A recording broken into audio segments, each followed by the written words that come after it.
Hea kuulaja, minu nimi on Tanel Riivits ja täna ma räägin põgusalt teile siis lepingutest ja lepingute sõlmimisega kaasnevast ja muust sellisest. Esmalt klaariks kohe ära ja täpsustaks, et lepinguks ei ole ainult teil paberil sõlmitud leping, kuhu te olete andnud oma allkirja. Kehtiv seadus lubab meil ka suuliseid lepinguid sõlmida ja kusjuures ega suuline leping on kõige laialt levinum, ütleme eraisikute vahel just nimelt. Toon teile ühe igapäevase näite, millega väga tihti puutub igaüks kokku, et kui te käite toiduaineid ostmas poes, siis sisuliselt te sõlmite ka suulise lepingu. Teile antakse vastu arve või tšekk. Sama toimub ka näiteks ühistransportis, kus peab veel piletit ostma. Et te sõlmite suulise lepingu ja teile antakse vastu pilet. Olemuselt on see samamoodi lepinguline suhe.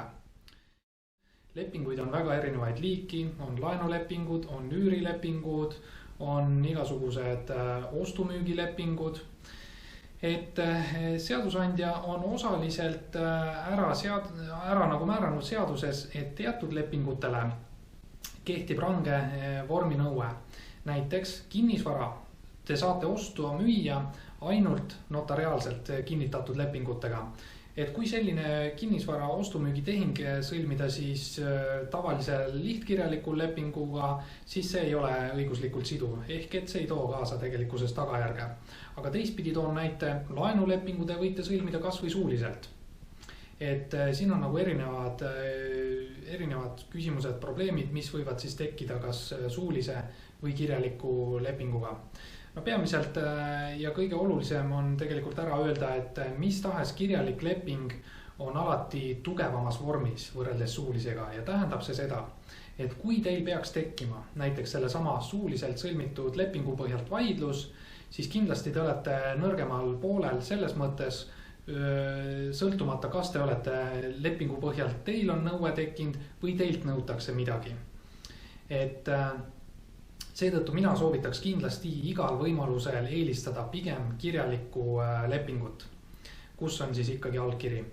Ja nüüd me jõuamegi tegelikult sellise päris olulise teemani, mis puudutab üleüldse lepingute sõlmimist. Võtame alustavalt kirjaliku lepingu.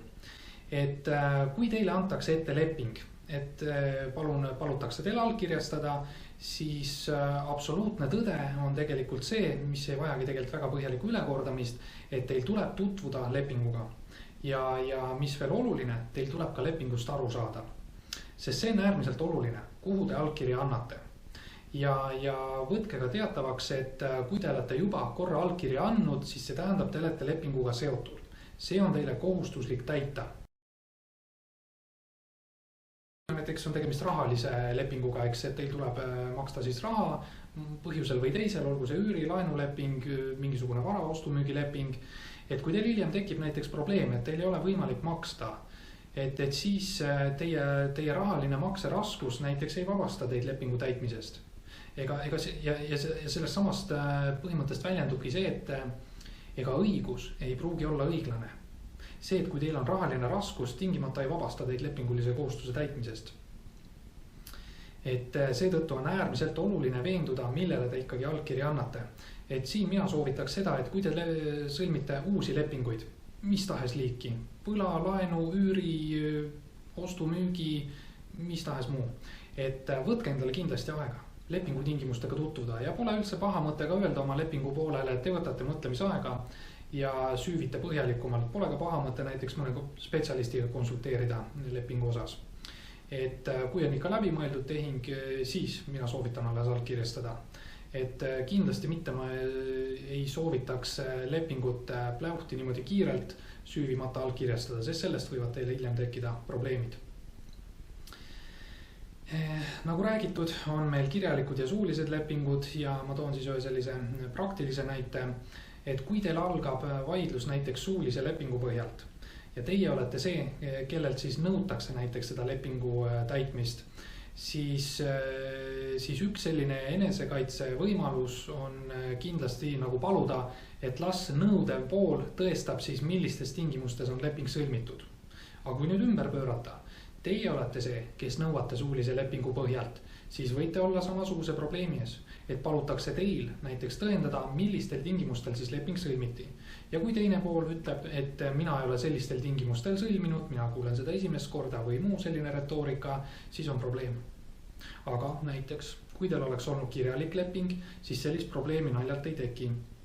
Iseküsimus on küll, mida nõutakse ja kas leping sellist asja ette nägi. Selle sama suulise lepingu juurde nüüd natuke tagasi tulles räägiks, et millised on siis sellised, ütleme, head enesekaitse võimalused või kuidas siis fikseerida, et mida siis suuliselt kellega kokku lepiti. Kõige lihtsam viis selleks on, millega saab igaüks hakkama, et näiteks sõlmite ära suulise lepingu ja saadate oma lepingu poolele järgi siis kohe kas e-posti, Facebooki teate, Skype'i dialoogi või minu pärast kas või SMS-i.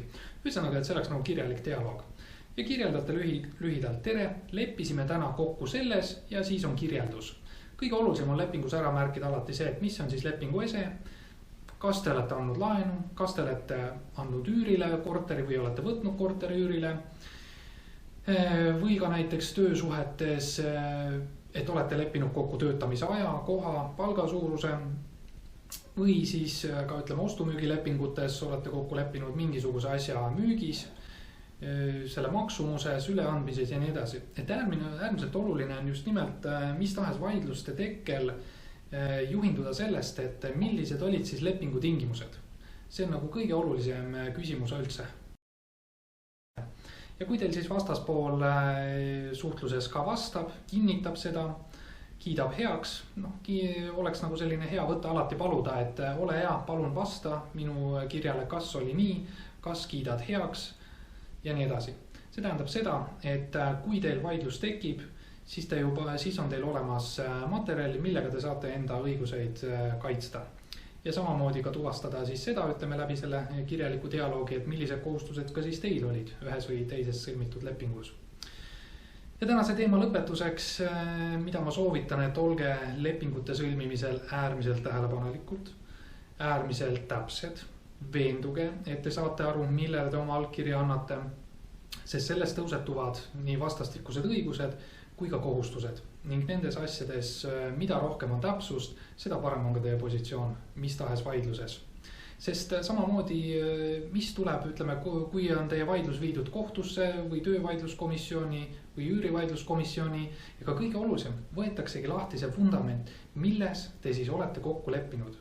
Ja kui te suudate edukalt tõestada seda, et millised olid kokkulepete tingimused, siis on teie positsioon juba tunduvalt parem võrreldes suulise lepinguga või olukorras, kus teil ei ole ka kirjaliku dialoogi ja te ei suuda oma väiteid tõendada või maksma panna. Seega kõike head ja kohtume järgmisel korral.